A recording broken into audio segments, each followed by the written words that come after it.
It was interesting for me because, and I want to be an optimist, but I lost so much faith in humanity during COVID. If you would have told me how COVID would have gone down before COVID, I'd say no way. We're not that bad.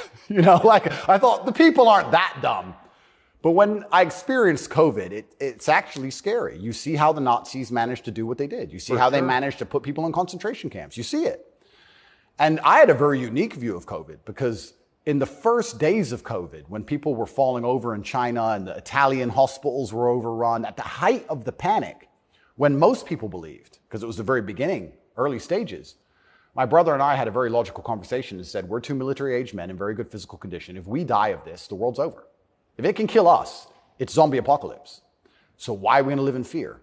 So we found the only two countries that were open, which were Sweden and Belarus. We had just been to Belarus. This is before the Ukraine war. We'd just been there. We decided to try Sweden. So for the first 3 months of COVID, during the height of lockdowns, when Florida was closed, when it was I remember. Yeah, when it was the craziest lockdowns globally, me and Tristan are in Sweden in absolute freedom. They had no restrictions, no masks, no vaccine passports, no social distancing, nightclubs are full, restaurants are open, perfectly complete normal society. Nobody talks about this anymore. Nobody talks about, wait, Sweden never did a thing. Everything functioned perfectly fine the entire time. And they don't have it. Where's their mass? Where's their their winter of severe illness and death? Yes. They never had one. It's a cold country. Never had one. So we were living in Sweden, living completely normal lives, seeing the internet and seeing this insanity. And we're like, well, surely if we just put up a few videos of us partying in Sweden in nightclubs, this will wake people up. People ignored their own eyes. That's the scariest thing about everything, is that they can get to a level where, with the media machine, where people will genuinely ignore their own eyes.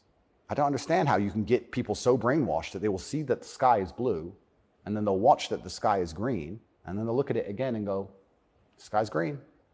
It's crazy to me, but COVID proves they can do that. And that's why the war is getting so intense, because the principled people are saying, how can you still believe in the things that you're saying? Here is all the logical, empirical evidence that that is a lie. But these people are ideologically brainwashed, and they don't want to take enough. They don't have the bravery it takes to wake up and accept that they're being lied to. So they'd rather just, to the end of time, repeat what they're told. And it becomes more and more intense as it becomes more and more ridiculous.